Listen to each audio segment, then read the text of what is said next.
Nate. He's the CEO of Looptify. That's how you pronounce it? Yes. Okay, perfect. Perfect. Yeah. He's in Los Angeles, California. He took time out of his busy schedule to come talk to you guys today about diversity and culture and how it influences his professional life and also his personal life.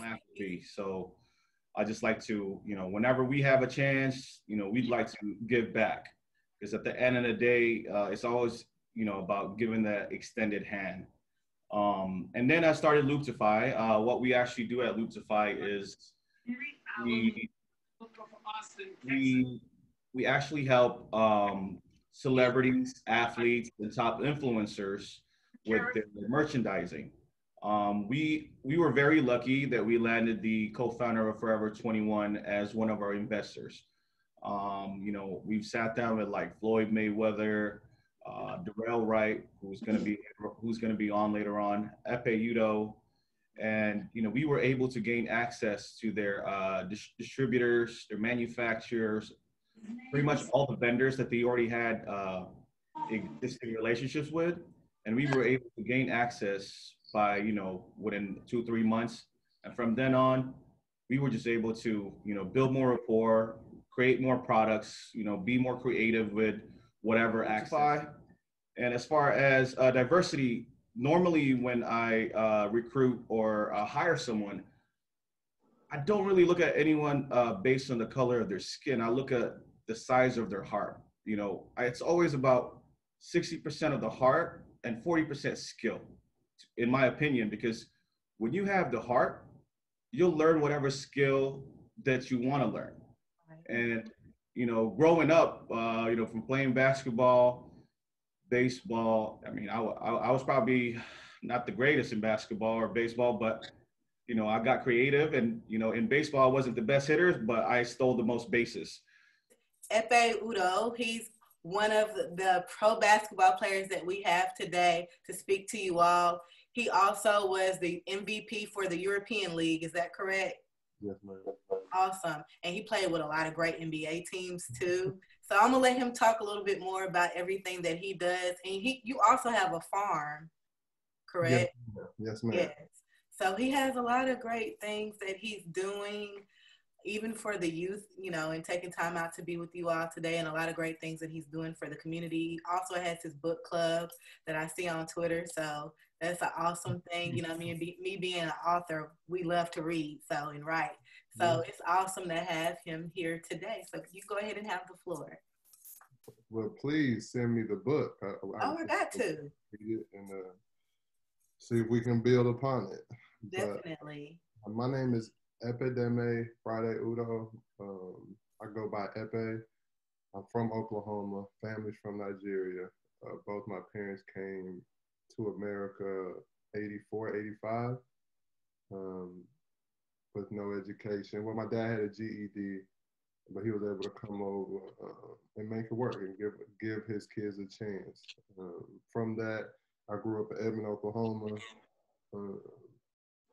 2 younger sisters, an older brother. I started playing ball when I was 5, and that was my dream. That was my second love, because my mom was my first love, and I was just able to build on that, continue to build. I was able to get a scholarship to the University of Michigan.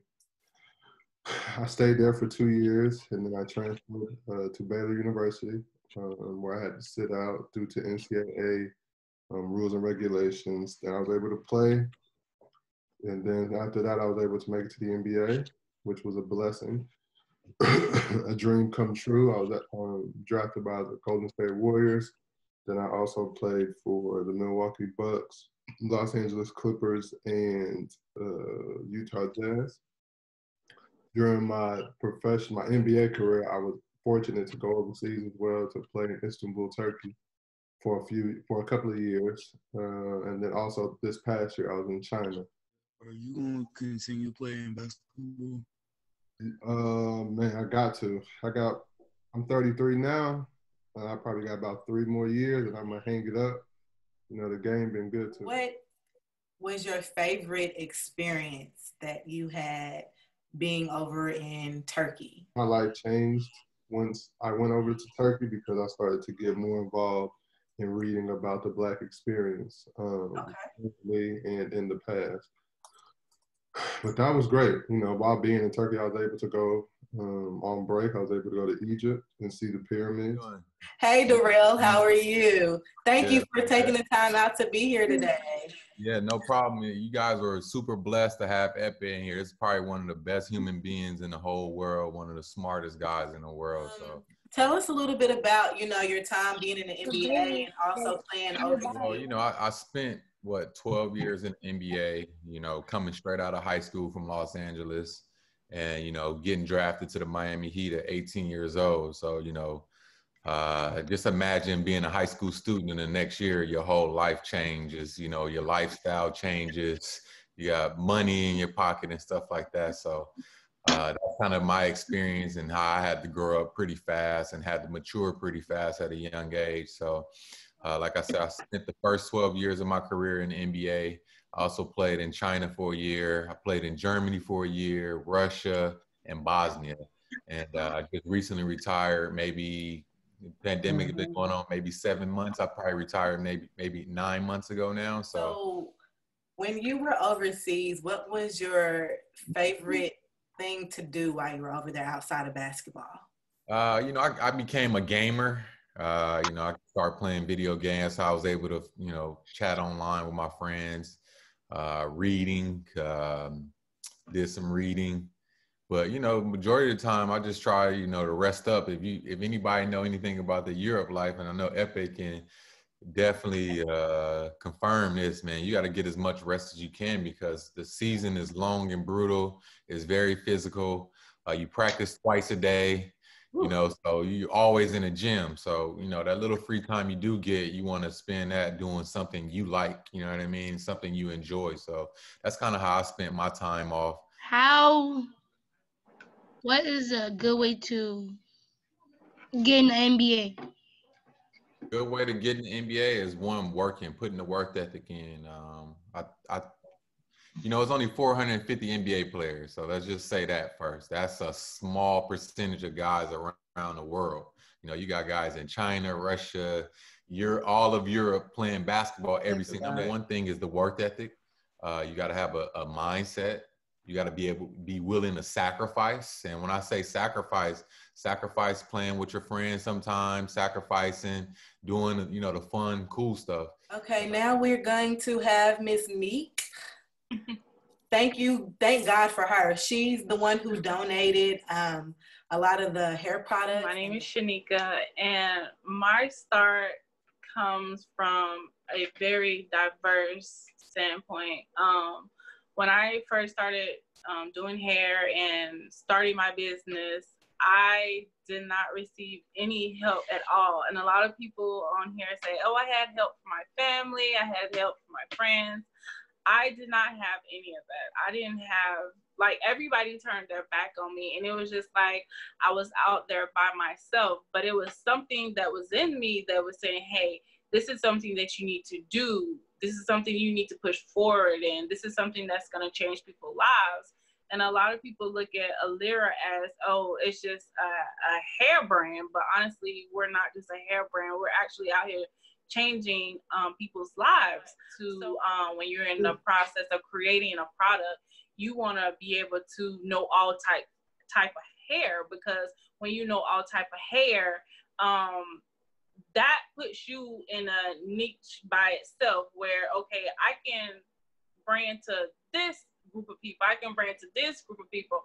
I'm not just gonna single myself out or single my brand out and be like, okay, I'm just gonna do hair for my people. No, if I think that way, I'll be inside the box. My name is LeLann Evans. I am a Nashville native. I wear the hat of many different titles, father being the most important, but also a political campaign manager, as well as an entrepreneur. I started my own political education company. I do motivational talks and many, many different things. My favorite one is being a world traveler, however. And when asked to speak to you all today about the importance of diversity, it took me through a lot of different memories of being in a diverse setting, but also being in situations where I was the only Black person. And what that is in America is the same God that's in South Korea. And the same protection that I have in America is the same protection that I have in South Korea. And so we have to understand that our purpose was already granted to us. And being Black people, we have to understand that we have to be bold when we step into these places and positions to represent the rest of the Black community.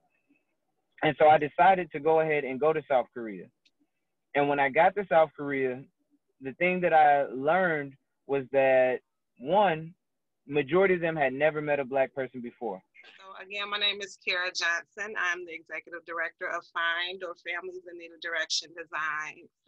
They need somebody to understand who they are and take what they have. All my anger that I have, I'm able to move mountains that I wasn't able to use. You know, that was my gift, is that I was angry, and you should be. You should be angry, but how do you take that and use it in a productive, efficient, healthy way? And that's the goal of the organization. We've served over 3,000 kids in the last 6 years, and we look to serve many more. First experience with the lack of diversity, I would say, would come when I wasn't even born yet. Can you imagine a mother at 9 months pregnant, having a child that she's pregnant with, and she's having to think about, what can I name her that if she put on a resume or application, that jobs won't already exclude her, right? Like, I just want her the ability to get in the door. And so as a mother, having a baby, that's the last thing that you should have to think about, is giving your child an opportunity, because if her name is too ethnic, that she might not be able to get a job.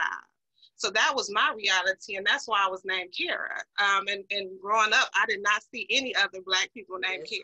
I did want to tell the youth here first that when we think about diversity, even if you look at our Zoom meeting that we're having now, it's very diverse. It's based on different races, it's based on different genders, it's based on different age groups, it's based on different roles we play in society. So this is diversity. This is what diversity is. I also want. What made you want to become a teacher, Miss Bridgett? Well, first of all, both of my parents were in education growing up. And so that's something that was in my environment. And I was blessed to have parents that actually sat down with me and would do homework. And so they modeled that for me, wanting to know more, wanting to learn. And I can even remember not only teaching my dolls that I had in my room. I remember I had a Miss Piggy and a Kermit. I would teach them, but I taught my cousins as well. And I had a little ruler, and if they said something wrong, I'd pop them with that ruler. Yeah. So I've always, and my grandmother was a teacher as well, and my other grandmother taught Sunday school. She always talked about having like almost 50 kids in Sunday school. My grandma Kate and my grandma Merle was a teacher. So it was in my blood.